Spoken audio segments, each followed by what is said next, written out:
what I've basically got planned here is we'll talk a little bit about Sabbath and some of the drug stuff too, if that's okay with you. It's fine. Hmm. And then we'll get into the new album and things. Sound okay? Sounds good. Yeah. Sounds Great. good, John. Okay. When exactly did Black Sabbath start? When did the four of you get together and play for the first time? You were school chums, weren't you? Um, yeah. Actually, Ozzy and Tony went to school together, and I met Tony. I think I was 15 years old when I first started playing with Tony, and Tony and I went through and played together all the way through. Actually, from the time we were 15. Sometimes Tony would leave. We'd have to leave each other for various reasons. They were usually financial reasons, or we get an opportunity to be in another band or something, which was making a little bit of money. So in our early teens, it was pretty difficult to survive. So if there was another band that was maybe, earning some extra pounds, or in those days to be like about maybe an extra $10 a week, we'd go and join that band and earn that $10 and then get back together again. Yeah, that was big money back in those days, wasn't it? Oh yeah, that was, yeah. So Tony and I played on and off until we finally arrived at Earth, which later became Black Sabbath. And I met Geezer. I think I was about 16. I think I was about 16 or 17. Geezer was in another band called The Rare Breed, and I would go and visit that band and listen to them play, and I became friends with Geezer through that. And actually, Ozzy was the last person that I met. We'd reached the place, when I say we, I'm talking basically about Geezer and myself and Tony. We'd reached the place where we were looking for a singer, and we saw a really neat ad in a local, local music shop, which was, the ad said, blues singer available, or something like that. And then it added Ozzy Zig, and I went, well, okay, this looks a bit, it sounded a bit weird, so I was attracted to weirdness, Yeah, but it attracted your attention, certainly. Oh, yeah. So, and we went and visited ours, and, and we got together, and we were basically playing blues things and stuff like that. This was around, I guess this period would be, I'm guessing now, I think it's probably about mid-67, I would think. Mid-67 towards 1968. Yeah, you guys were known as Earth back in those days, were you not? Yeah, and we were a blues band, and I guess we called ourselves a blues band anyway, and we were playing all the old, standard blues things. Yeah, I saw an old TV special. This is going back a few years now, but on a satellite channel of you guys playing blue suede shoes. You used to play that kind of stuff, didn't you? Yeah. It was and it was fun. I mean, we were just playing fun, and we were still learning. Actually, I mean, we'd kind of, I guess all of us had done our apprenticeship in through the wedding type bands and the local hop bands and the top 40 bands, and I know I'd gone through that kind of apprenticeship period of learning how to play, learning how to go onto a stage, and and do all that kind of stuff. And now it was time to, I guess, be a little more serious, or I didn't want to particularly use the word serious, but to take it to a higher level, yeah, as opposed to just being a looking hobby. at what was a little more important.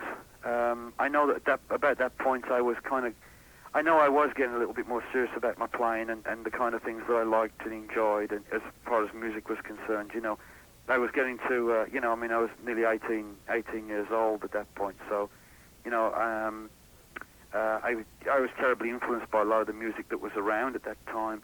I was looking at myself as to what I really did like to play, Were you self-taught, or did you take any technical lessons? Well, I didn't start taking drum lessons until about 18 months ago. Up until that point, I just literally played whatever I felt, and I do have a drum teacher now. His name is Roy Burns. He's here in Southern California. Actually, Roy travels across the United States, and possibly I think he may get into Canada too. So I've begun to learn now, what it is that I've been doing.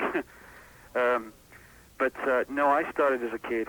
playing drums on cardboard boxes and tin pots and whatever I could find. Do you find it helps your playing, or is this just to get an understanding of what you do? Well, actually, the reason why I did it, John, was because I've spent a lot more time these days in songwriting and production, and there's often times where I'll be with session players, and I needed to learn the language. Mm-hmm. In other words, I'd be in sessions over these last 3 years, and I'd be in sessions and find myself quite awkward actually in trying to translate ideas to percussionist or another drummer or what have you, who was basically working in time.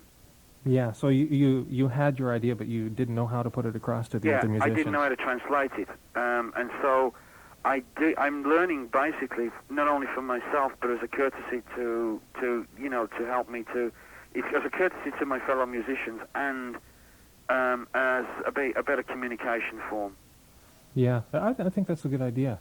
It's something that I felt quite uncomfortable with actually, and I'm studying slowly. I'm not a very quick learner, but I'm slowly learning, and it's, I guess you're never too old to learn, I guess, or whatever. But I feel that learning is like really important. So in anything for that matter.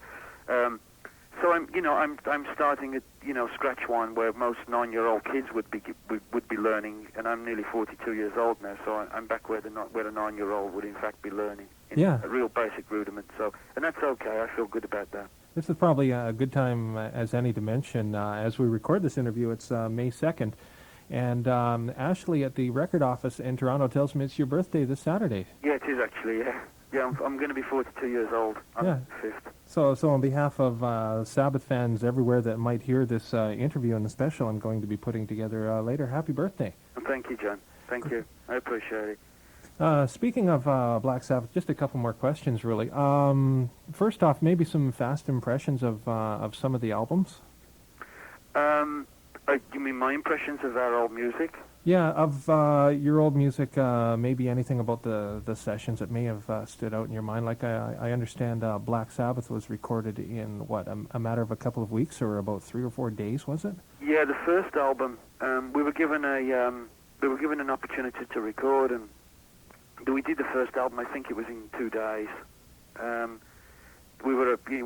In those days, it was kind of like, well, let's see what you've got, and we'll take a chance on you. We're not going to invest a lot of money in you, and we're going to give you a little bit of studio time. And we thought it was wonderful. I mean, it was just like, wow, we're going to go in the studio and record this stuff. I mean, that was wonderful, and it was on an 8-track recorder.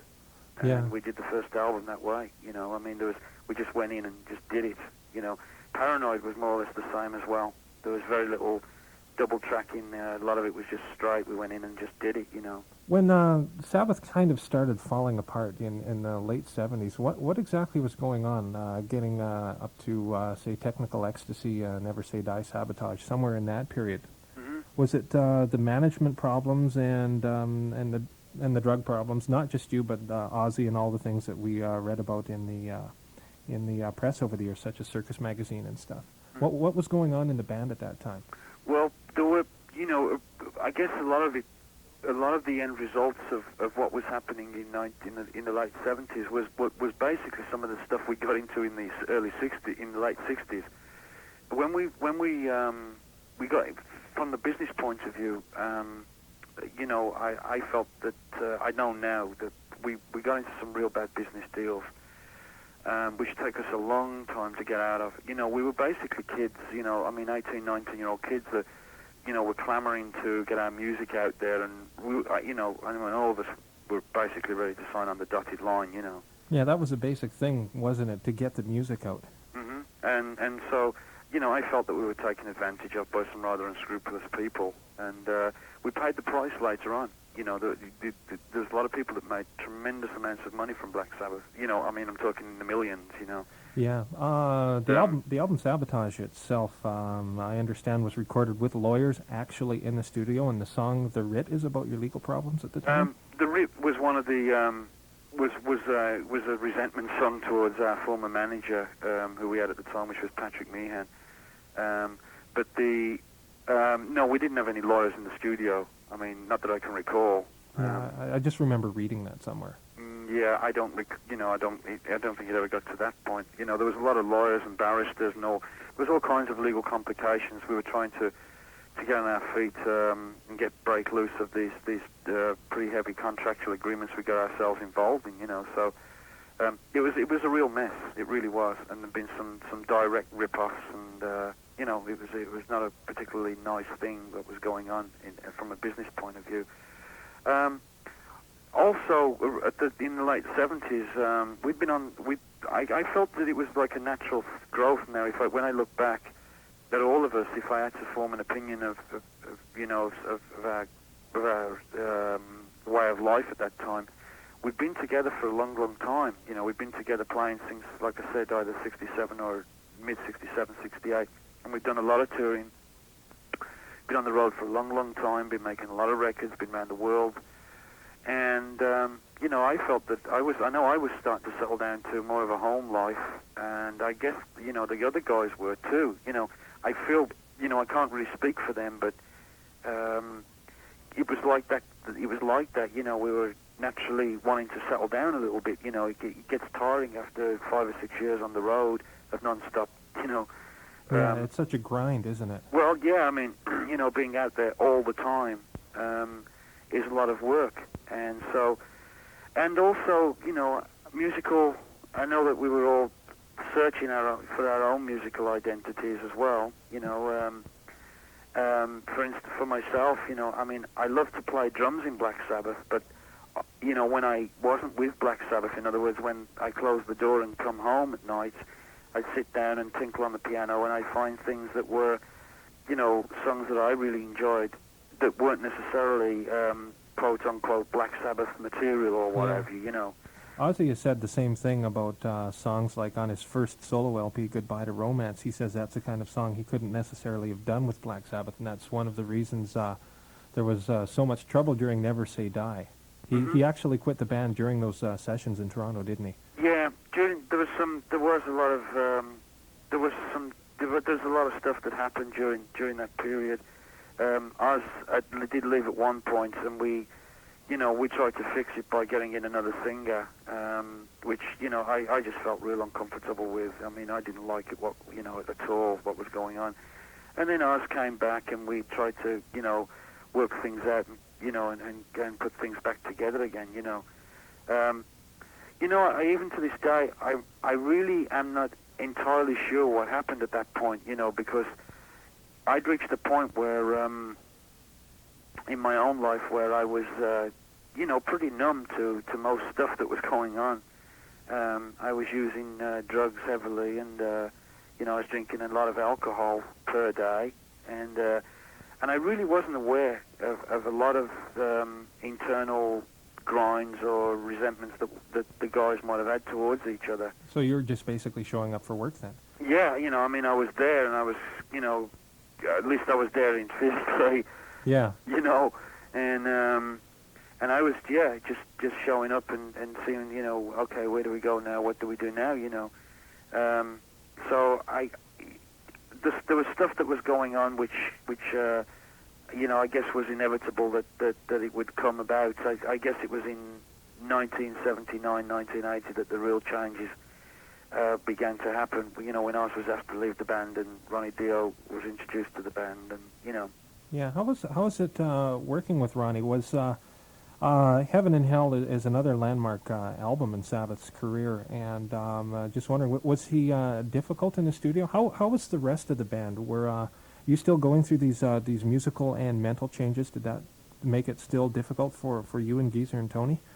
I think that Tony felt rather happy that Ronnie was with the band, because originally somebody more dependable. Well, it was it was basically the idea of bringing in a new singer originated from Tony, and which I went along with, but I felt I felt very uncomfortable with that. It took a little while for me to air my feelings about that, but later on I had to acknowledge how I really felt about that. At the time I kind of went with it, and so for me, when Ronnie came into the band, although I got on with Ronnie, and I got no bad feelings towards the guy or anything else. I missed ours a hell of a lot. I missed I'd been used to Black Sabbath as Bill Ward, Ozzy Osbourne, and Tony Iommi and Geezer Butler. That for me was Black Sabbath. And this new change, regardless of how the music was sounding, for me was was a difficult process to accept. I felt a little bit left out because as a co-writer in Black Sabbath, I'd been able to at least put in some ideas, or I'd been at least, I was able to I tried to do whatever I could do as either as a percussionist or as an idea person, or whatever I could come up with to add to a particular song. That's what I did, and that's what all of us did, for that matter. And when Ronnie entered the band, it was more like a Ronnie and Tony Iommi collaboration. And I looked at Geese, and I don't know, but I think that Geese might have felt on the sidelines too. I know I felt on the sidelines. And at the time, I started to feel pretty angry, and I wasn't really in touch with how angry or upset I was at us not being with the band anymore, until some years later, actually, when I let myself feel it. That's why in 1980, on the Heaven and Hell tour, that's when I left. I just felt just real alien in the band. Yeah. And I just felt uncomfortable with many things, actually. Also, I was during that period I began to drink even heavier than what I'd been drinking, and the booze was killing me. Physically I was just a wreck. So I left the band in 1980 on the Heaven and Hell tour. I think it was 1980. Yeah, I can attest to the fact it was, because I had tickets to see, it's my only chance so far to see Sabbath in Spokane in 1980 for the Heaven and Hell tour, and you guys canceled out. In that case, I send my deepest apologies. No. Thanks, Bill, I appreciate it, but I can certainly understand the mental and physical pain you were going through at the time. Mm-hmm. I just couldn't cut it anymore, John. Physically I was an absolute wreck, and the resentments that I felt towards the new organizations that we were bringing in and some of the new things, I couldn't hang with it, to tell you the truth. Yeah, no. You rejoined Sabbath for Born Again in a lot of, again, speaking for fans, because I have been a fan of the group myself since '72. Mm-hmm. You joined for Born Again, and to a lot of people that was a low point in Black Sabbath's career. I don't mind being candid and saying it's probably the worst sounding album you guys put out. Well, yeah, I didn't really like the album myself, to tell you the truth. When I rejoined again, that was in 1993. When I rejoined again to do Born Again, what had happened to me was after I'd left in 1980, I went on a 2-year drug and alcohol binge, which basically got me to a place where I just wanted to be sober, And when I did Born Again, I was actually physically sober. And the guys found out that I was getting sober, and also they, Ronnie had left, and they recruited another guy in Gillen, another singer. Mm-hmm. And they, there seemed like there was some wonderful plans going on, and it was all going to be wonderful and everything. And for myself, I joined primarily for, selfish reasons. It was like, I fell on my ass like real good. And, and I thought, wow, I'm sober and I get to join my old band as well. This is going to be great, And it wasn't long after, actually, John, during the period of the summer of 1983, that I began to really see that, I not only was at that time physically and emotionally and mentally quite incapable of continuing with a rock and roll band at that point in my life, but I also felt real uncomfortable with what was going on lyrically. When we did the music, I felt okay with the rock, with the music side of it. Mm-hmm. And it was nice to be playing again. It was nice to do that stuff. I at that time I felt very disorientated and real out of touch with myself and a lot of other things. But at the same time, I couldn't understand this feeling that I was getting, which made me feel uncomfortable. I just didn't know what it was that was going on with me. And I guess it was when I started to hear the lyrics, and I certainly don't want to be offensive to Ian Gillan when I say this, but I felt what was happening to me was I started to realize that I didn't particularly live on the same street anymore that I'd lived on with Black Sabbath for all those years. Mm-hmm. I didn't know at the time that I was changing. And to be more specific, there was things like driving your car real fast and getting into a crash and disturbing priests, and it sounded very cliche and it sounded very old to me, and I felt real uncomfortable with it, that I was being a part of that, and I felt like a lie. I felt like I just felt like it was a lie, and because I really wasn't there anymore. And that made me feel real uncomfortable because I was trying to pretend to be there, and I really wasn't there, and I was being very dishonest, actually, not only with myself, but with the guys in the band. Also, the fact that there was a tour which was imminent in the fall of 1983 absolutely scared the crap out of me.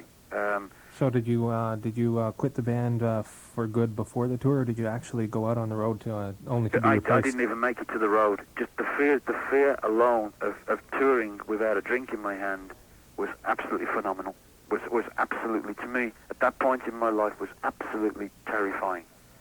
And I just couldn't even face the fear. I was just a wreck, and I left. And that's when I come back to California and basically hid out. That's what I did. I come away. I ran from it all, and I came back to California and literally, I started drinking again.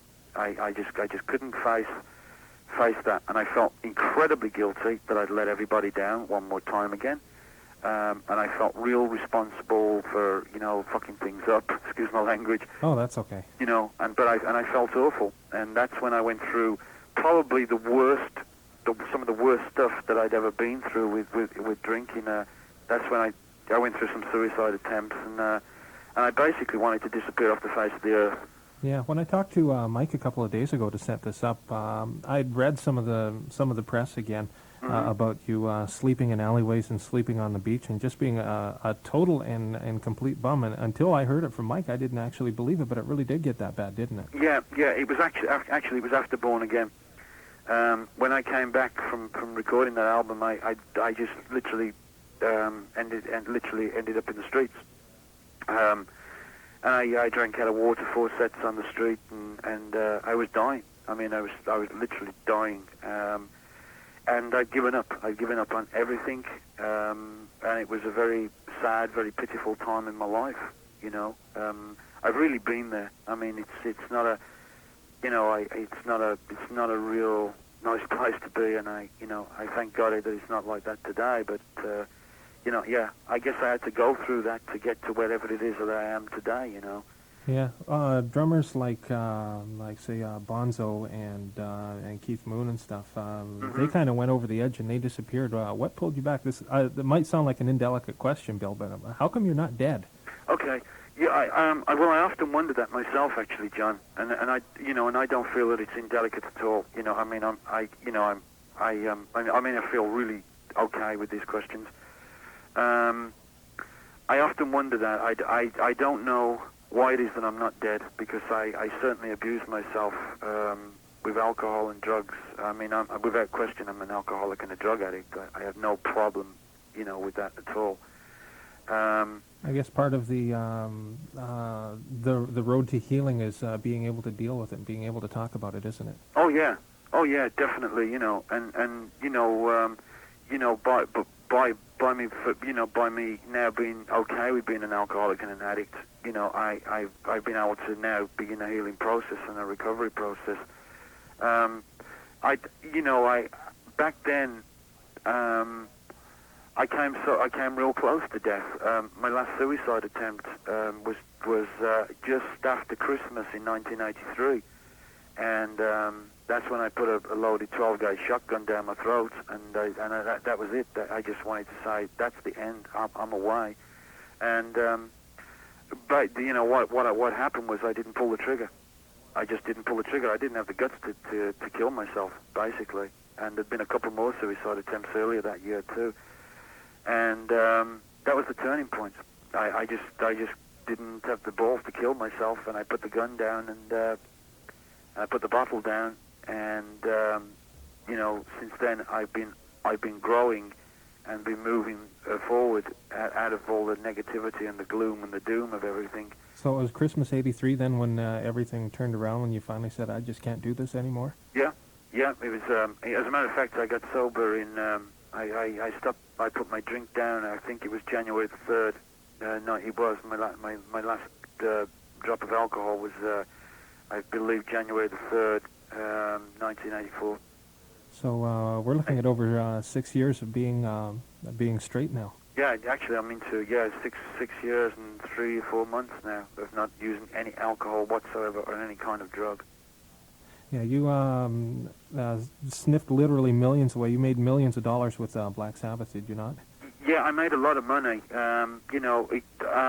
I'd made several millions over the years, but I sold the farm that we bought, and gradually I whittled away all that money, and all that money went up my nose. I mean, literally the whole lot.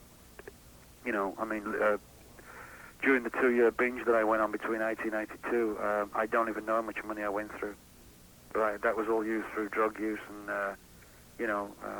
that's what drugs can do. That's what drugs did for me. Yeah, is that what drove your family away, your first and second wife? Yeah, my first wife, alcohol got in the way there, because my first wife actually, she knew that I had a drinking problem, and she confronted me with it. And I was in so much denial at the time. I was 19 years old, and I was in so much denial at that particular point in my life that I found myself a new wife that wouldn't confront me. I mean, that's the truth. That's the truth of the matter. And alcohol and drugs definitely got in the way of my relationships with my son and my second wife too. Yeah, how old is your son now? He's 16, and he's wonderful. And I see him, and we play together, and we have an incredible relationship. What instrument does he play? Does he play drums as well? He can play drums actually, but he likes to play keyboards, and he likes to play guitar. Is that who I see on the album? Is that Richard Ward? Is that your son? No, that's my nephew, actually. But we flew Richard over to do the guitar solo on Sweep. My son, my eldest son, is Aaron. And Aaron helped with some of the roading, and he helped to put some of the sounds together, and on the album. It was very much a family thing. Yeah, it shows too. It's I don't mind saying it's a great album. It's one of the best albums I've picked up so far this year. Thank you, John. I appreciate that. I really mean it too. And just to get into the new album now, how did you go about getting a record deal? I mean, you come off this incredible drug binge, and you have to pick up your sticks again. When did it occur to you that, hey, I have to begin making music again? Well, I guess I back in that '83 period, I tried to forget entirely that I was a musician. I tried to stuff it all down, and I tried my very best to not exist anymore, And in 1984, I'd been given an opportunity again to actually rejoin Black Sabbath. And, oh, really? And I thought, well, I went through this period in '83. What makes you think it's going to be any different in '84, Bill? But I figured, what the hell, let me go and check it out and see what's going on. And in early 1984, I went and rejoined the band, and yet another singer was now in the band. And I guess... Who was it at this point? It was a guy called David Donato. I've read about him, but he's never actually recorded with the band, has he? No, it never got off the ground. I guess what happened for me at this point, I got to see... my priority was being sober now. My priority was on sobriety. In 1983, my priority had been on money, property, and prestige. It had been on, reclaiming some fame and, looking good and sobriety. Oh, yeah, and I'm going to stay sober as well. This time, I didn't give a damn. I was staying sober, period. That was my priority. And so I got to see starting to see some things that I didn't particularly want to be around anymore. You know, I guess there were some things that I wanted to get sorted out business-wise, and I felt like I was run around the. I felt like I was just run around the Wrekin, or rather, okay, I felt like I was just, you know, kind of shoved off, and you know, I wasn't getting anywhere trying to get my business affairs sorted out. And musically, I just didn't feel that I was, you know, accomplishing that much. It seemed like another elastoplast was being put on the band. You know, it was another fixed job. You know, It was like, yeah, let's go out one more time, guys. You know, we've been beaten up about 20 times now since I was left, but let's keep the flag flying and go back out there. And you know, I felt like we were jumping on, you know, a heavy metal bandwagon or something. I didn't know where Black Sabbath had gone. I was just starting to find out who I was, and I didn't even know at that point who Tony and Geezer were. You know, Yeah. they were guys that I'd been with for the best part of my life, and I was looking at these people and going, I don't really know who you are. You know, I don't know who I am, and I don't really know who you are. And I made a decision after about 2 or 3 months of rehearsals with the band to leave. The difference was this time is that I didn't try to kill myself, and I didn't drink, and I didn't feel guilty. In fact, I didn't know. I had no idea what I was going to do at the time. I had basically nowhere to live. There was no financial support. I didn't know what the hell I was going to do. All I knew is that I was leaving Black Sabbath physically. It took me about another year to let go of the band emotionally. In other words, It's just like a divorce, isn't it? it's exactly like a divorce, yeah. You know, and I knew when I'd let go emotionally too, because I'd watched the band, you know, on MTV or something, or I'd see Tony's new Black Sabbath or whatever, and I didn't feel any envy. I didn't feel any jealousy. You know, I didn't feel. I just wished him well. I felt, you know, God bless you, and I hope it really works for you, and I wish you absolutely everything in the world. And that's when I knew that I'd let go emotionally, because I didn't feel the envy anymore, that I wanted to still be a part of it, you know. Those were the indications to me that I was now becoming independent and starting to grow. And it was about that, at that time, that I decided and made a decision to start to see what I might be capable of as a musician. Because I was ready to give it all up. I thought that life finished after Black Sabbath, you know. And I'd always been playing around with this music, like I mentioned earlier in the interview, John. I'd always been, you know, when I'd come home from studio sessions, I'd always played around with my own stuff, but I'd never completed it. I'd never been serious with it. Not in this like very serious sense, but you know, I'd never finished it. I'd never actually finished a bloody song. You know, I'd either made an excuse, or I got loaded, or you know, there's some reason why I could never do it. You know, and I thought, well, you know, to hell with this. Let me, you know, before I finally lower the flag and bow out, you know, as quietly as possible. Let me see what I'm capable of. Let me do my best to see what I'm about. You know. And let's see how far it can go. Let's see if I can finish a song. Let's see if I can play with another musician. Let me see if I can, at the time, I mean, there was no, you know, the thoughts of an album or again a record deal, you know, and going out and touring and writing more music and the things that I'm doing now. Those were not that was like, you know, that was not even in my head at the time. I started very simply by, you know, looking at, you know, if I could complete a piece of music. And that's how it began. You know, I started to see what I was capable of. Something else that was happening to me as a drummer, I still found out that I was incredibly angry. And I had to start taking a look at what that anger was. And I found out that what the anger was I was angry about what I couldn't play.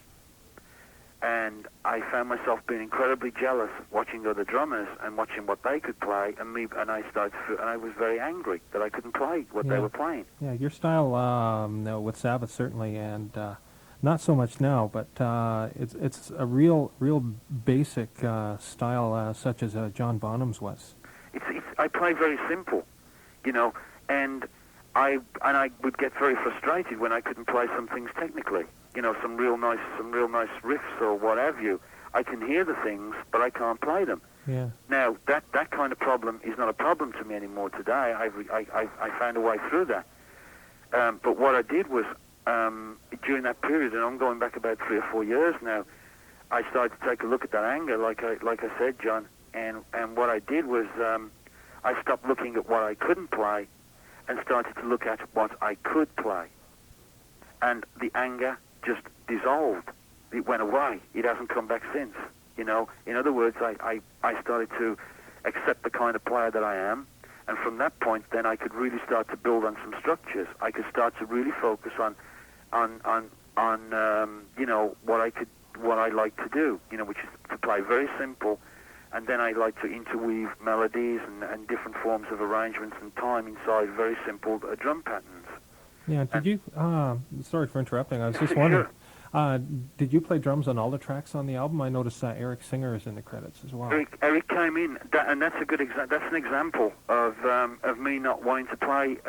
You know, sometimes when I'm doing, what I found now is that when I'm writing a song, sometimes I don't like to be attached. I don't like to participate in the song as a player. Mm-hmm. But my participation in it is as an arranger and as a songwriter and as the producer of it, or the co-producer of it. Sometimes I don't like to actually be in the song, and therefore I enjoy having, you know, another player, i.e. another drummer, come in and play a particular part. You know, I'm perfectly okay today with not being able to, you know, if I can't play a part, I'll ask somebody else to come in and play it. I don't have to have it down. I don't have to, my goal in a song is the song, and I want to try to make the song as best as possible to how I'm hearing it. And if that means bringing in another drummer because I can't cut it, then that's fine with me. That's absolutely fine with me. I got no objection to that at all. And on Shooting Gallery, I could hear a real fast-paced double bass drum, kind of rock, kind of Eric Singer type playing. And so, you know, Eric was invited. You know, I mean, Eric was the perfect solution to that drumming dilemma that I had. And Eric's a friend of mine. I think he's an excellent drummer. He's a very, very good rock drummer. And Eric came in and laid the track, man, and the song worked. You know, percussion-wise, I mean, that worked for me. There was some other stuff. Leonis Zuneman came in and played percussion also. Particularly on Pink Clouds and Island, where I mean I can play certain percussion things, but Leonis just does a better job than I do, mm-hmm. And I wanted the song to be as good as best as possible that I could get it at that time, and so those are examples of me taking a back seat and letting somebody else who I feel can do it technically better. It's nice to be that comfortable with yourself that you can do that you don't have the huge, quote, superstar ego that won't allow you to step aside and have somebody else do the job better than you can. Well, yeah, I mean, you know, I do feel comfortable with myself. You know, I'm not in competition anymore. I've served my apprenticeship. I've done a 20-year apprenticeship in the rock and roll business, and I'm not in competition. You know, yeah. I'm beginning to learn who I am and what I'm capable of, and you know, so I don't have to, you know, get alongside, you know, I don't know. I'm trying to think of a couple of examples. Al Van Halen and or Louis Belson or whatever, and mm-hmm. and you know, try to compete with these guys. You know, Alex plays what Alex plays, and Louis plays what Louis plays, and I play what I play. And it's really that simple, isn't it? Sorry? It's really that simple, isn't it? It's that simple. It is for me now. You know, if Alex can play something better than me, then God bless him and more power to him. It doesn't matter. It's not about being better to me these days. I'm not in competition. I play because I love to play, and you know, and I want to be able to present music, and hopefully other people will enjoy it too. Yeah, well, I can speak for myself. I'm enjoying the music you're doing now. The album Word One along the way. Did you come up with it song by song, or did you conceive the whole package first, like the story in general? I'm guessing it's an autobiographical record. I guess, yeah, I go along with that too. Yeah. Or at least a personal record, anyway. Yeah, and it's very personal. And it was something I wanted to. It's very intimate. I I guess the some of the first idea or basic construction was I saw it more as a theatre. I saw it like as a play. Mm-hmm. You know, I could see like this, and I didn't want to be self-pitying either. I didn't want to be depressed with it, but it was like I saw Bill as this person that had gone through all this stuff and was just beginning a new life, and he had some friends that would come in and, you know, were helping him and were singing songs to him, you know, and sharing their stuff too, you know. And so I saw it like more like a theatre thing. All the material wasn't written at the time. Some of it, in fact, came quite late in the day. In fact, on the music for a Raw Nerve Ending, which is about lust, that came actually in the autumn of last year. That was the last song, I believe, to be finished off. So over a lot of those songs have been chosen over a period of the last 3 years. There's a lot of material that I didn't use, and there's a lot of material that I've got stored, and you know, and possibly I'll use it on other albums, or you know, I don't know what I don't know what I'll do with it. You know, it's just material right now, and songs and stuff. So yeah, it came over about a period of about 3 years, all told, and there wasn't really a major plan. You know, it came bit by bit. You know, but I guess there was an idea to, you know, to have some people. Again, it's that same thing that I talked to you about earlier, John. About if I can't, you know, if there's something that I can't play as a drummer, I'll bring in another drummer. And there were some things that I was hearing. An example is Tall Stories. I could hear Jack Bruce doing some vocals there, you know. I originally had asked Geezer to come and play bass on the album, and Geezer couldn't make it for whatever reason. Geezer actually at first agreed to come and play on the album, and then he backed out for some reason or another. I've no idea what the reason was, but for some reason or another he couldn't show up. So I had to consider, you know, I wanted to get a good bass player, and I don't know why, but the first person that I thought of was Jack Bruce, and possibly because I'm a big fan of Jack's anyway, you know, and I know he's got one hell of a good voice too. So, you know, we contacted Jack, and Jack agreed that he would, you know, he could come in and do some things with us. That's the same thing happened with Oz. I mean, Ozzy had found out that Geezer would maybe participate in the album, and Oz offered his support and said, look, you know, I'd like to be a part of it too, you know, and, you know, just let me know if there's anything that I can help with. Just let me know, and I'd love to do some singing, man, you know. Yeah, it's nice you got that kind of support from the musical community, not just from Ozzy and Geezer, but from all the other people that are involved in the album as well. The musicians were absolutely wonderful. I can't credit the musicians that played on this album, and actually the musicians that didn't play on this album. A lot of them showed up and didn't get an opportunity to play. The musicians were unbelievably supportive. I can remember Eric coming in and saying, you know, God, I love this song, Bill, you know, and he listened to Jack's Land, and he loved Jack's Land. And that helped me a lot, because I was still kind of in the timid stage, you know, where I was going, well, I know I like these songs, but I wonder if anybody else is going to like them. Yeah, you need that kind of support to be able to present it to the public. Yeah, and it was the musicians actually that hooked into it first, and they, you know, they really liked what was going on, you know, and I felt for the first time in my life that I was valid as a songwriter, you know, because up until that point I'd always been a co-writer, and although, you know, Tony and Geezer and Oz had supported my ideas in Black Sabbath, I'd never really stepped to the fore, you know, into the, you know, as far as I'd never come this far before. Yeah, you did sing lead on a couple of Sabbath songs, though.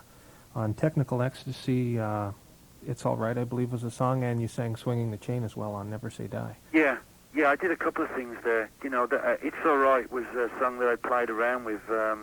It was one of those where I'd come home off a Sabbath thing and close the door, and, you know, it was Ozzy actually that hooked into that song and suggested that we do it. and Geese really liked that song too, you know. So in the end, Tony, you know, agreed to participate in it, and he put the solo in, and you know, what have you. And Was he reluctant to have the album on the song? I'm sorry. Or was he reluctant to have the song rather on the album? Well, I'm not sure actually. I know he was the last to come round to it. You know, I guess because at that particular time as well, I did spend a lot of time with Ozzy and with Geezer, more so than I did with Tony. In a kind of off the road sense, you know, in a I don't know. Geezer didn't live too far from where I lived out in the country, where we lived in England, and I was always visiting him, and you know, I was always checking his music out, and I was, you know, Geezer is an excellent songwriter and has wonderful music. I hope one day, you know, we'll all get to hear it, you know, you know, at a more public level, because I just love his music. Yeah, when Geezer left Sabbath, the word was he was going to work on a solo album, and nothing was ever heard of that again. In fact, nothing was heard of Geezer until he surfaced with Ozzy's band on the last tour. Right. Well, right. Yeah. As a matter of fact, that when you just said that, John, I learned a lot from Geezer at that time actually, because I know I believe that he got messed about quite a bit when he was trying to bring out his own solo project. And he was kind of underway for a while, and then everything filtered out. I guess I'm not sure exactly what happened, but I believe he ran into some problems that, you know, for whatever reason he wasn't able to get through. But I learned a lot from that.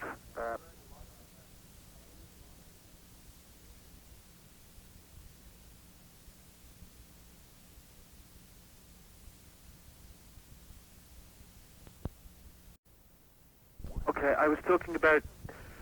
I guess I was talking about the business side of my idea with the album with Ward One. Uh-huh. You know, I knew that I'd been out of the picture for a long, long time, and there is a business side to this business. You know, I mean, there is. You know, That's something a lot of musicians don't realize, at least the younger ones, anyway. Yeah, I mean, it is. It's a business, and you know, and I knew that I'd been out of the picture for quite a while, and I'd watched Geezer, you know, still with kind of the Black Sabbath nameplates flying high, basically, you know, kind of end up in a cul-de-sac, you know, and so, you know, that gave me a kind of I took a second look at my stuff, and I wasn't for 1 second thinking even if I would get an album deal, quite honestly. But I got the music to a point now where I was, you know, looking at possibly, you know, getting a record deal. But you know, I wasn't living with the Black Sabbath name tags anymore. You know, it's like I wasn't walking down the street going, hey, you know, guess who I am? You know, I'm Bill Ward from Black Sabbath. You know, Yeah. I wasn't living there. You know, I was Bill. You know, and yeah, sure, and I used to play in Black Sabbath. Yeah, you know, but. So I wasn't, you know, expecting somebody to just go, oh, sorry, Bill, yeah, are you ready for a record deal now? I mean, you know, it just didn't work like that. Yeah, I knew that I was starting from scratch one, right from the very beginning again, irregardless of what I'd done for 20 years before that. I was starting from scratch one. So how did you put the deal together, anyway? Well, okay, can I come to that in a sec, John? Sure, no problem. To just finish off with something which which is kind of important for me to share. Mm-hmm. So that's why that's why I deliberately, in some cases, asked some name players to come in and help, hoping that it would be a more attractive package from a business point of view. You know, some of these people were good friends anyway, and so there was a twofold reason. You know, besides the fact that they could play extremely well, and I knew that I could. You know, from a musical point of view, get what I thought it was that I was looking for at that time through these players, because they're just real good players anyway. So some of that stuff went on as well. That was some of the other the internal stuff in Ward One. In the end, what we did is we had about 5 songs that we had complete. Do you recall which ones there were at that point? There were Bombers, Tall Stories, Shooting Gallery. I think Sweep and Pink Clouds, and we took them around the world. We took them to every single record recording company in the world. And every single record recording company in the world says, well, Bill, we really like this stuff, but we're going to have to pass on it. And for 9 months, my manager, Mike Slav, who has been absolutely incredible, he's just like, he's hung with all this stuff. I mean, he's taken the risks, and, he's just been wonderful. Mm-hmm. He went, I mean, literally, we took it around the world for 9 months, and during that period, everyone busied themselves with whatever they could find to do, and at the end of 9 months, a very disappointing no came back, and we went, oh well, what do we do from here? And I just wanted to go ahead anyway and just finish the project, Mm-hmm. I didn't know if we were going to put it out on our own cassettes and go on the street and sell them, if we had to, Yeah, some bands have taken that route, and it's taken off big from there. Yeah. I mean, we just wanted to play the music, I really didn't have any expectations at all of ever getting a record deal. I mean, in the end, two independent companies became very interested. They did like what was going on, and out of the two independents, one of them was Chameleon Records, and Chameleon were willing to, I can remember saying to my manager, Mike, God, I think, I don't know, about 18 months ago, I says, Mike, I'm a pretty crazy guy, and you've hung with me, and been willing to hang with some of the risk-taking that I've been wanting to get involved in. And I says, to make this thing work, we're going to have to be with a company that's equally willing to hang and take risks also. And you won't find big record companies willing to do that. Well, big record companies like to make the money. I mean, it's a fact. They're in business, and they're in business, and they're in business to sell records. It's kind of a sad fact, though, because if disco's big, then we hear nothing but bloody disco on the radio, and it goes so on down the line. Mm-hmm. Yeah. I mean, I'm sure there's some musical intellect in there somewhere, but my experience over nearly, I don't know, I've been playing rock and roll since I was 14, and I'm going to be 42 in 4 days. My experience has told me that, most record companies, they're there to sell records, and so I don't know. Chameleon were willing to take a risk and a gamble. They really liked the music, and they said yeah. They said okay. Let's see what can be done here. And it bowled me over actually that I finally arrived at a place where I got a record deal. I guess that was nearly from the starting point of it, which was back in '84. After I left the Sabs, it took nearly nigh on 6 years. A pretty hard slog and a lot of patience and hanging in there. And finally, we arrived at the point where the public got to hear, what we've been doing.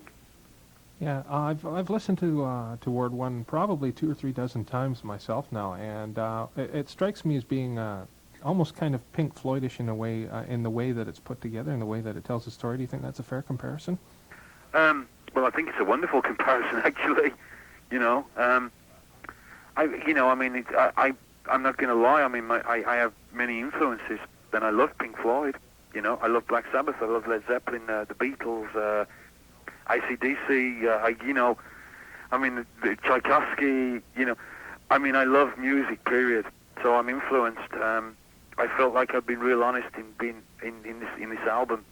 Yeah, and I hope that I can be honest in all my music, in a sense of being in touch with what it is that's inside me and allowing that to come out. If it sounds to other people Pink Floydish, there was a press report not too long back which compared it to the Beatles. It's been in England, they've been calling it the Sgt. Pepper of heavy metal, which I felt was incredibly complimentary. So yeah, I mean, if it sounds like that to the listener, then I'm not offended at all. To me that's just complimentary. Because I have tremendous respect for Pink Floyd and and the artists that I just mentioned. Yeah, absolutely. The first single off the album is "Bombers." It's being played on some of the metal stations in the States, I know, and I've seen the video for it. The record has been out for what, a couple of months now? Yeah, the album actually was released on January the 3rd, 1990.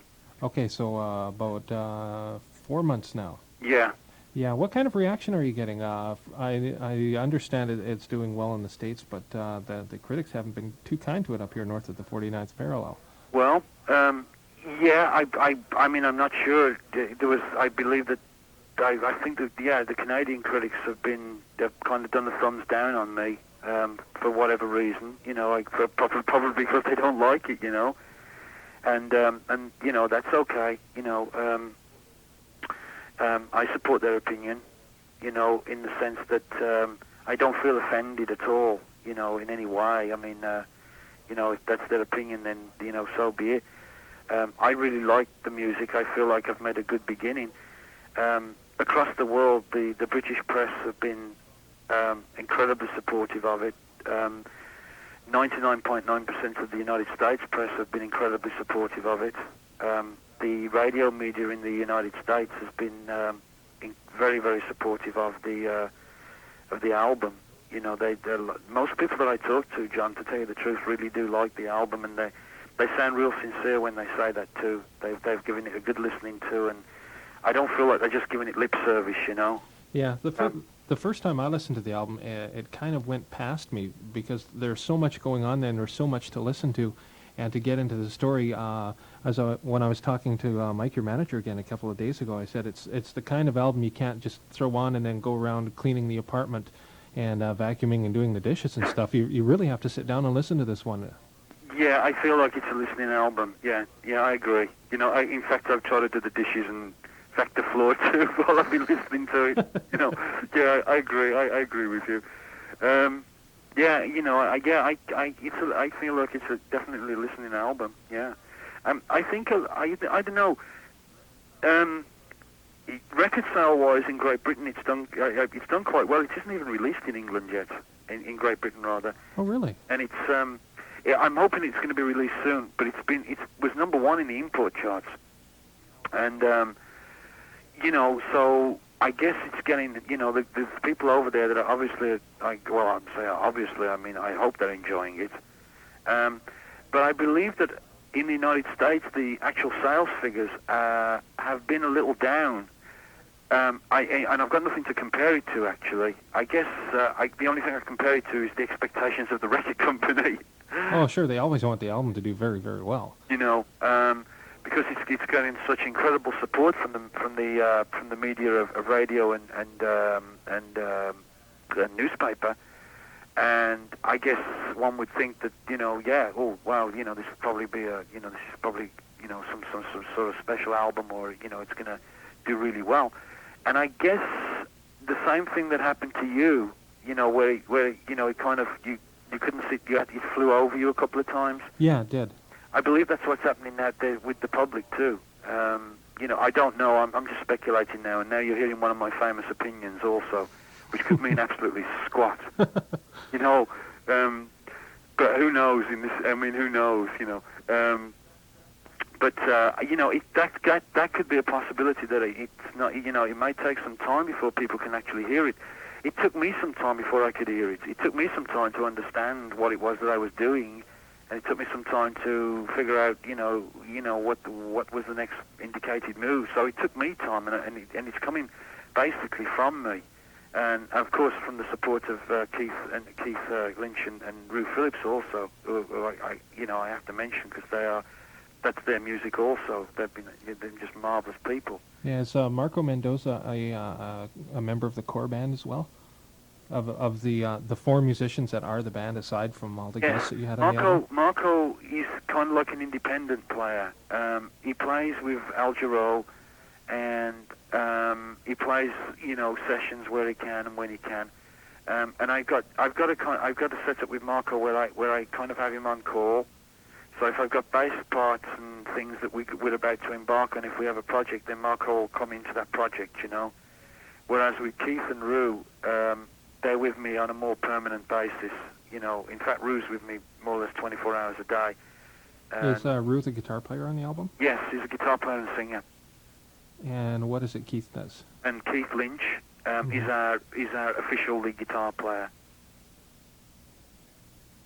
That's yeah.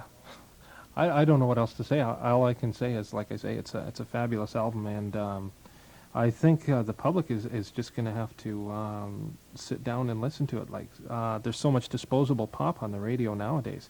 I'm sure you hear it listening, and I hear it working from the inside. That they're just not used to something that they have to deal with on this level. It's dance rhythms and Like a Virgin and Rhythm Nation 1814 and rap. That's the kind of thing that seems to be doing big business. But I think the important thing here is that you're doing music for yourself, and as long as you stay true to yourself, I think the fans are going to pick up on that.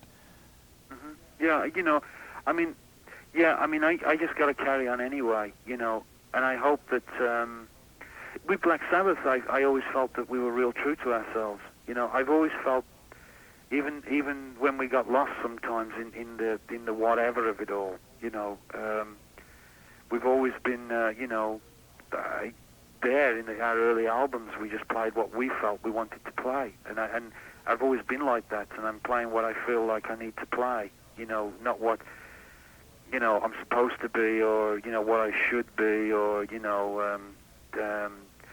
I didn't come out, you know, with an album, you know, wearing a black mask and an upside-down cross, saying, "Hi guys, I'm the ex-member of Black Sabbath, and you know, I'm going to kick some ass," you know. Yeah, it's almost like Ozzy did that on his first solo album, or the second one. I'm thinking with the upside-down cross and the horror makeup and stuff. It seemed like he was still playing off that image, but you chose to ignore it completely.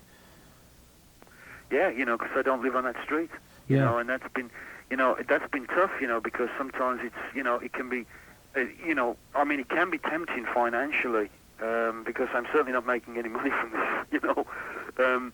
It can be tempting financially to go, you know, to say, hey, you know, let's go and get a big kit of drums and get some leather clothes on and, you know, and do this, you know. And I mean, I can do that, but I don't want to do that because I'm not there. That would just be an easy out commercially, wouldn't it?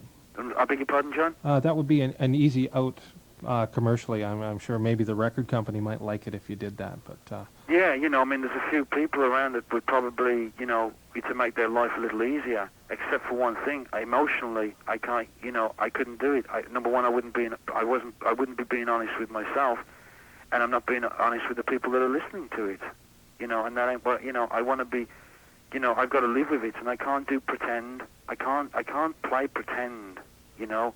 And it may sound very serious and very, oh my God, you know, it has to be like this. But I do take it seriously, but I have a lot of fun that way too. When I'm doing pretend can be real painful, man. You know, I can watch MTV on any given day and literally see all the pretend people.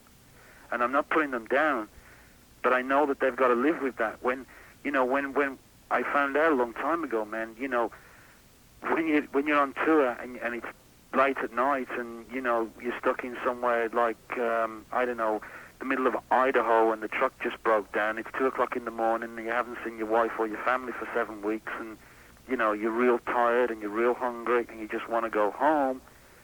You better like what you're playing. You better love what you're playing because if it's pretend, you ain't gonna last. You will not last. You will not last the course. You know, and I've watched many bands. I don't even know how many fall to pieces because most of them were, you know, not really playing where they were really at. They were playing where it was commercially at, and they were able to get away with it either by keeping themselves real numb, or you know, or just you know, because they love money or whatever. Yeah, for whatever reason. You know, I feel like I'm condemning them and putting them down and saying that's wrong. I'm not condemning them and saying that that's wrong. It's just that you know, for myself, I don't particularly want to do that, you know. And I've watched that, and it's been very sad. I've like some good friends of mine have literally fell into the abyss going that route. Yeah, there seems to me anyway. There seems to be a lot of that going on with a lot of the quote hair bands coming out of Los Angeles. Mm-hmm. the guys that tease their hair up to the sky and they pout their lips and bang, they know a chord, they've got an album. But Mhm. how much can it really mean? Mhm. Is there anything going on in music nowadays that you're particularly fond of, or you want to make, or that you take notice of? Yes, there is actually. There's a movement that is definitely going on, and I hate to sound like cliche, but there's a street there's a street thing that's going on, and I see it coming in from Australia. I see it coming in from Ireland and from England and in the United States too. And I truly believe this. There is a new music, and I believe it's back to. I believe it's like, for me, it's like real positive music and healthy music, and I like. I just I believe that a lot of the negativity, a lot of the negative music, and a lot of the self-pity music, and a lot of the gloom and doom music, and a lot of the depression and morbidity music, I think its days are numbered. Because most people are, I'm sure, on this planet are getting pretty sick and tired of being in the morbidity, and there's a lot more focus now on world matters. In there's large movements going on. The Berlin Wall's come down. Where everybody knows about Exxon and what happened up there with you guys up in Canada.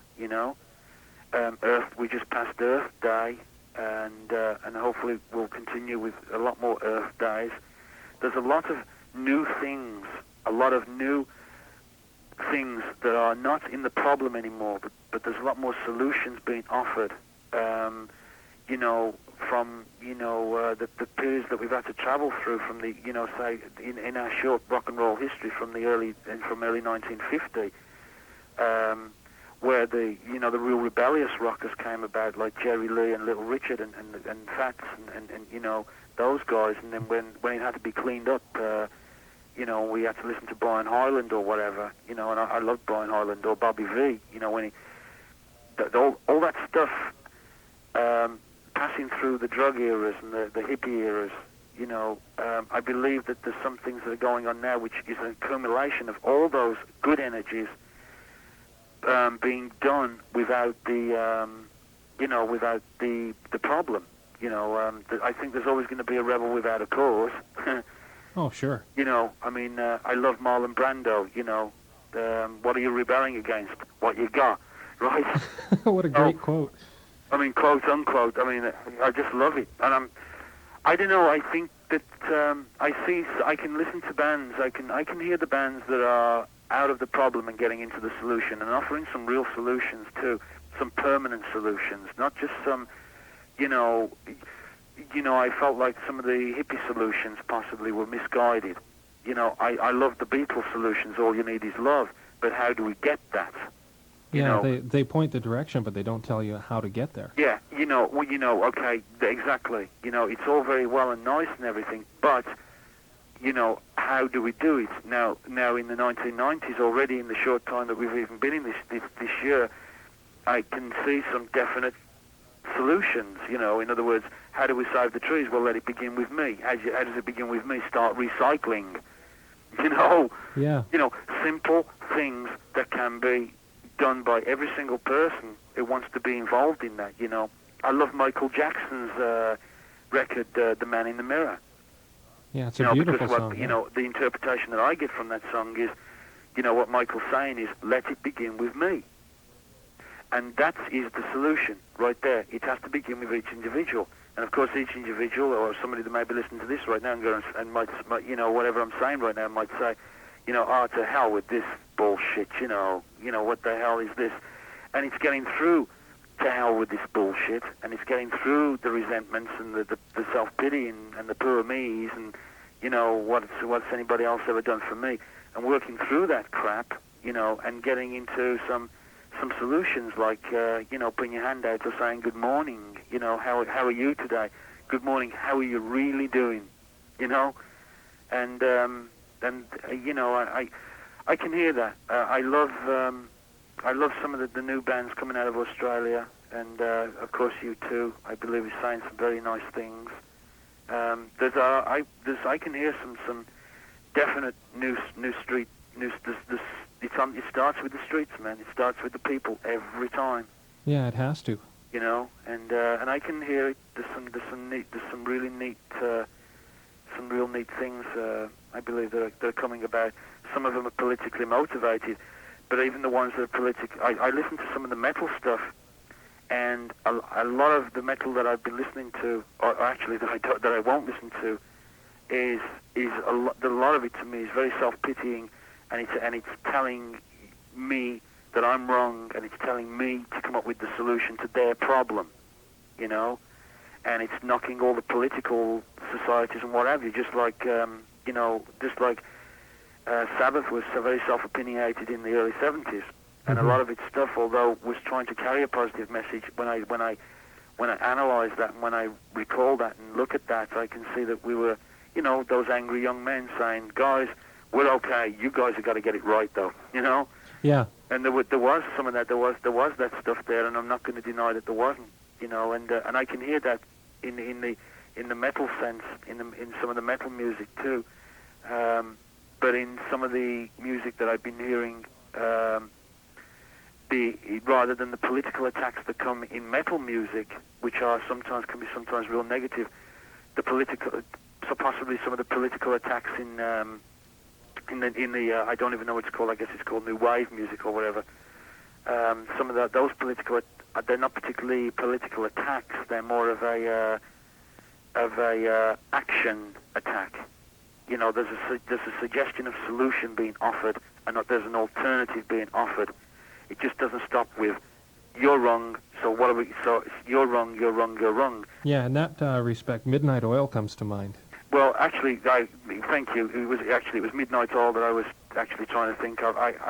You've told me that was one of the names of one of the bands that I had in mind, actually.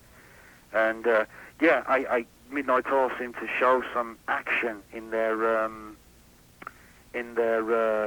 music, you know. Whereas, like I said, I can listen to a metal band and it offers no solution. It just offers the problem up over and over and over again. Yeah. You know? Absolutely.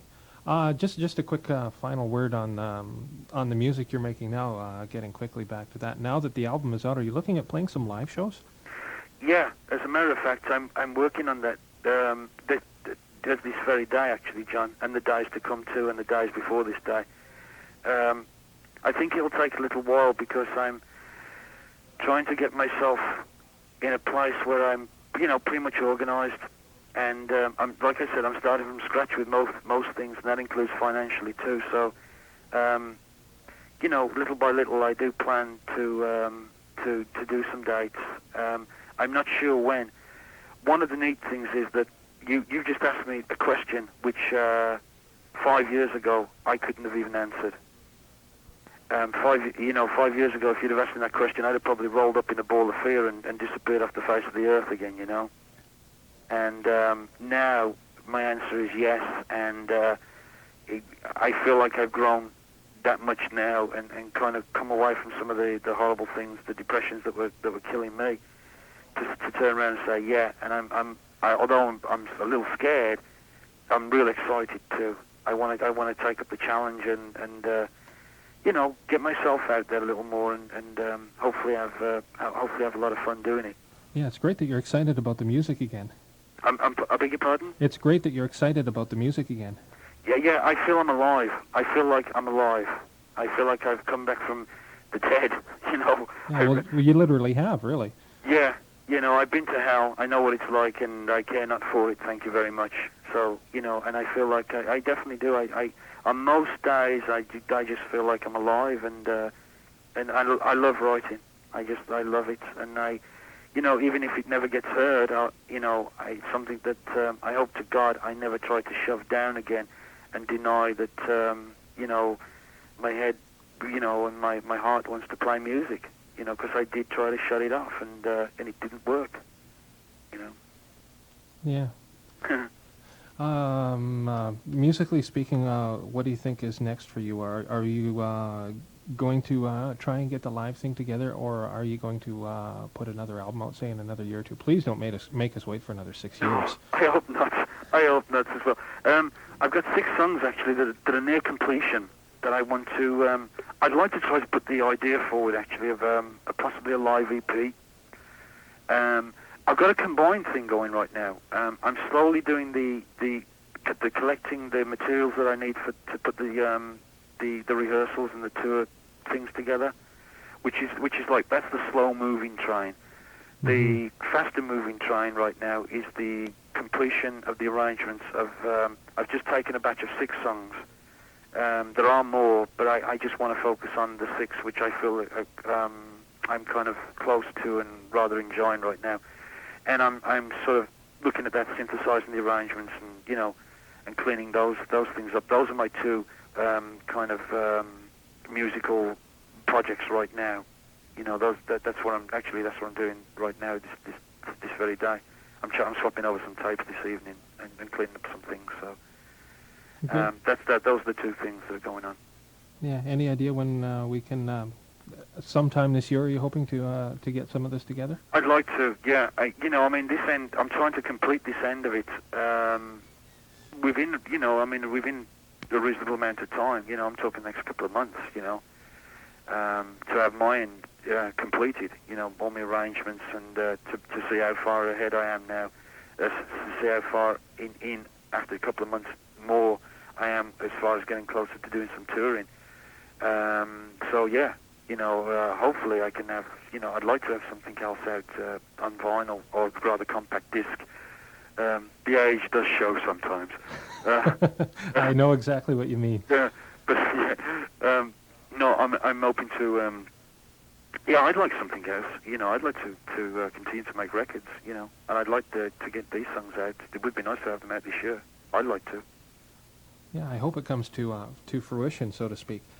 Just one more quick question before we end the interview proper. Like I say, the Black Sabbath fans that will be listening to this show when it airs next week as we speak would probably hate me if I didn't ask this question, and I think I know the answer, but I'm going to ask it anyway. Any chance of the original 4 getting back together to do anything? Well, I can let you know where I stand with that.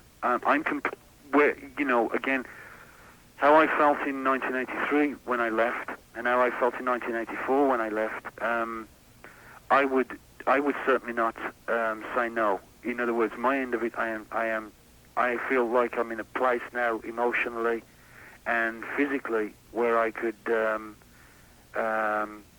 participate in an album. I would love to. It sounds to me like a real non-threatening thing now. And the thought of playing drums and, doing some co-writing possibly, and, just being the drummer, in Black Sabbath, that I can, because I've moved in so many other areas now and going, the thought alone of, of getting up on a big rig and playing some real hard driving songs, is quite appealing to me, because it's something that I know is not going to be a career thing. It's something that sounds like a lot of fun to me. It'd be like probably if it ever did come about, it'd probably be kind of a one-off thing, wouldn't it? Yeah, I see it as I would love to do an album. I would love it if everyone could resolve their differences. What exactly are the differences within the old band now, as you see it? Well, John, if I answer that question, I feel like I'd be imposing on their privacy. I try to respect the privacy of the guys and their feelings, and that's one of the things I think that I have to do. That's one of the responsibilities that I have to maintain my end, in a sense of I'm trying to take care of my corner of the ring, and hopefully whatever differences that they've got, and I'm not sure exactly what they are either, to tell you the truth. But whatever it might be, hopefully they can come to some sort of resolve. All I know is from my end of it now, if Tony and Ozzy and Geezer called me today and said, "Bill, shall we get together and do an album and do a little bit of touring?" then my answer would be yes. I did something that appeals to me now. I'm open-minded about it. I would love to make a good, a good rock and roll album, and hopefully to where we are right now. Something that to be in touch with what we are now as players, and not what what we to jump on some sort of Black Sabbath bandwagon or something, but just to be the four players as we are now. I feel a little uncomfortable with sharing what their differences may be. I don't feel that that's my right to. I feel that that's their privacy and that belongs to them. And it has to begin with me again, and I have to respect their privacy. Absolutely. It was probably a dumb question to ask in the first place, but I I think mean, I feel no, I don't feel like it was a dumb question. I mean, it's something that I'd like to be able to. I still, part of me still feels like it isn't done. because it ended so badly. Because it sort of drifted away and kind of all meshed up and ended up wherever it did. So I don't feel like it's done. I feel like I'm resolved my end with Geezer now. I mean, I have no resentments towards Tony, Geezer, or Oz. I've probably got the best relationship that I've probably ever had with Ozzy right now. As a matter of fact, he called me last night. We speak, I don't know, at least an average of 3 or 4 times a week to each other, and I see him whenever I can, and he sees me whenever he can. I haven't spoken to Tony since we did Live Aid, but if the man called me tonight and says, "Hello, Bill," I know that I'd call him back. It's like I'm not running from Tony or from Geese or from Oz, and I feel like Oz and I have gotten to know each other better over the last couple of years than probably we've got to know each other in our entire, since I've known him, since we were kids, in the last 22, 23, 24 years. Are you going to return his favor and do any guest work on his upcoming album? If Oz wanted some help and some support with anything that he was doing, I'd be willing to help him in. If I could, I'd be willing to help him in anything that I could. He's a wonderful friend. I love him and respect him, and and I feel like I want to be able to support him as a friend, as a true friend. In good times and bad times, it don't make any difference to me. Yeah, in the bad times, you really find out who your friends are, don't you? Well, right, yeah. So I try to hang with him through, whatever he's going through, and I do my best to be supportive and to listen, to listen to him very carefully. Okay. So I mean, if you wanted me to, to do a guest spot or something, I mean, I don't know, I'd feel honored. I love him anyway, and I love his singing, and so for me that'd just be, that'd be real nice. I did the same for Terry too. As a matter of fact, we with Terry, that's Geezer. Mm-hmm. Although he hasn't asked me, I've kind of very rudely put up an open invitation. It's like I says to him, look, if you need somebody to help you with your songs, or if you need a drummer, or whatever, please let me know.